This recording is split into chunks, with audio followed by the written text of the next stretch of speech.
अरे आप चिंता मत करिए सर, केस अगर विश्वनाथ सिंह के हाथ में आएगा तो क्लाइंट अपराधी हो या बेगुनाह, उसका बाल भी बांका नहीं हो सकता। चिंता मत करिए सर, आपका काम हो जाएगा। जी जी जी, ओके। इस फाइल पर भी साइन करना है सर।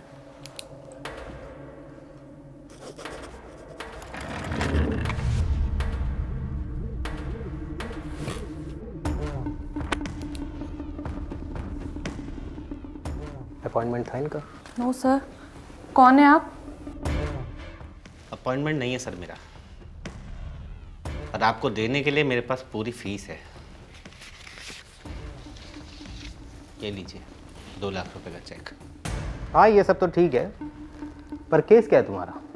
केस नहीं है सर, इन 2 लाख के बदले मुझे आपका हाथ चाहिए। Excuse me. क्या फैलियाँ बुझा रहे हो?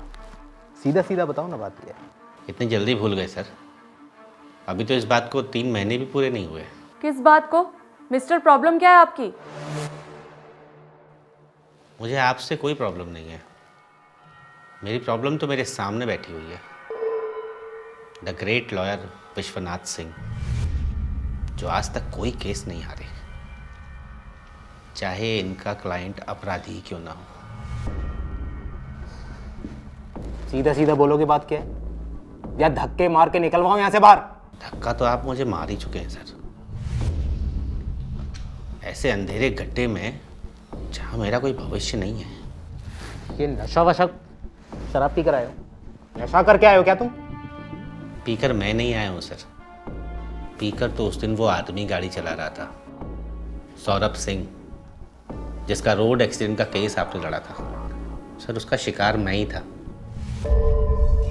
जिसके बाप को कंपनसेशन के नाम पर आपने 2 लाख का चेक पकड़ाकर भरपाई कर दी। पर आप जानते हैं कि मैंने क्या खोया? जिस रात ये एक्सीडेंट हुआ था ना सर, उसके अगले दिन मेरा सिविल का एग्ज़ाम था। बहुत मेहनत की थी सर, निकाल लेता तो अपने घर परिवार को बहुत दुखों से बाहर निकाल लेता। मेरे पिताजी के सपने पूरे हो जाते, मेरे सपने पूरे हो जाते,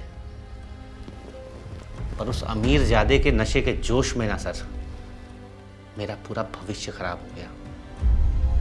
लेकिन जितना बड़ा गुनहगार वो था ना सर, उससे बड़े गुनहगार आप हो, क्योंकि आप जैसे वकील ही ऐसे अपराधियों को बाइज्जत बरी करवा देते हैं।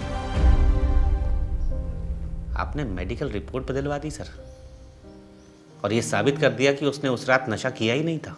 वहाँ मैं अस्पताल में ज़िंदगी और मौत से जूझ रहा था सर, और यहाँ आप मेरे पिताजी पर दबाव बना रहे थे कि दूसरी पार्टी अमीर है, रसूखदार है, ले देकर रफा दफा कर लो। और जब मेरे बूढ़े पिताजी नहीं माने तो आपने अपने कानूनी दांव पे चलाकर उसे बाइज्जत बरी करवा लिया, और हमारे हाथ में पकड़ा दिया ये 2 लाख का चेक।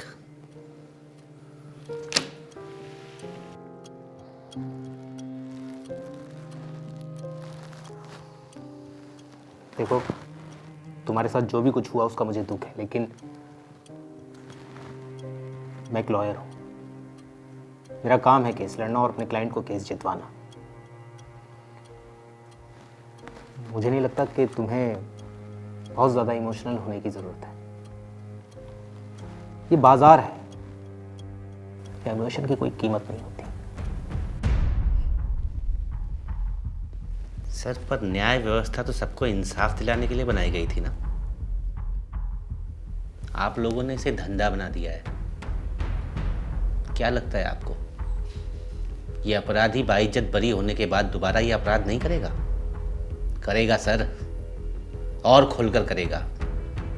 ये सोचकर करेगा कि पैसे की ताकत से वो कानून को अपने जूते की नोक पर रख सकता है, और ये सब आप जैसे लोगों की वजह से होगा। आपने कहा ना ये बाजार है, यहाँ इमोशन की कोई कीमत नहीं होती, लेकिन मैं कीमत लगाता हूँ। ये लीजिए 2 लाख रुपए, इसके बदले मुझे आपका सीधा हाथ चाहिए। क्या बकवास कर रहे हो तुम? क्यों सर? आपने भी तो मेरे हाथ की कीमत लगाई थी ना 2 लाख रुपए। एक्सीडेंट में मेरा हाथ ये बेकार हो चुका है सर, मैं इससे अब कुछ नहीं कर सकता। आपने तो मुझसे मेरा पढ़ने लिखने का हक भी छीन लिया। सर, अगर यही समाज की कानून व्यवस्था है ना, तो वो लोग बहुत अच्छे हैं जो मौके पर ही फैसला सुना देते हैं। बताइए, देंगे इन 2 लाख के बदले अपना हाथ मुझे? और अगर नहीं ना सर, तो आपकी हिम्मत कैसे हुई मेरे हाथ की कीमत लगाने की?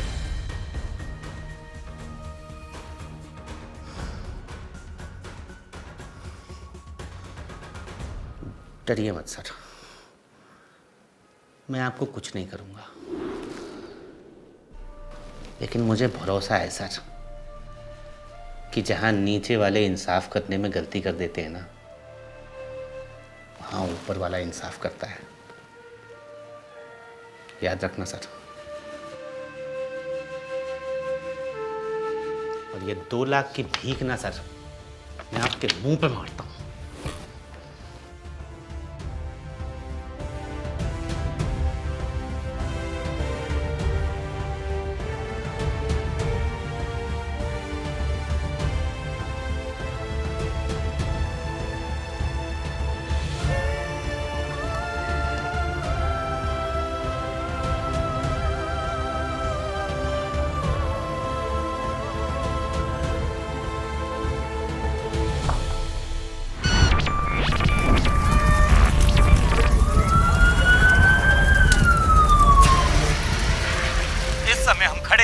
देश के जाने माने वकील के घर, जो हमेशा सत्य के लिए लड़े और कोई भी केस जीवन में नहीं हारे, लेकिन पिछली रात एक सड़क दुर्घटना में मौत से हारते हारते बचे। डॉक्टरों की माने तो उनकी जान बचाने के लिए उनके दोनों पांव काटने पड़ गए।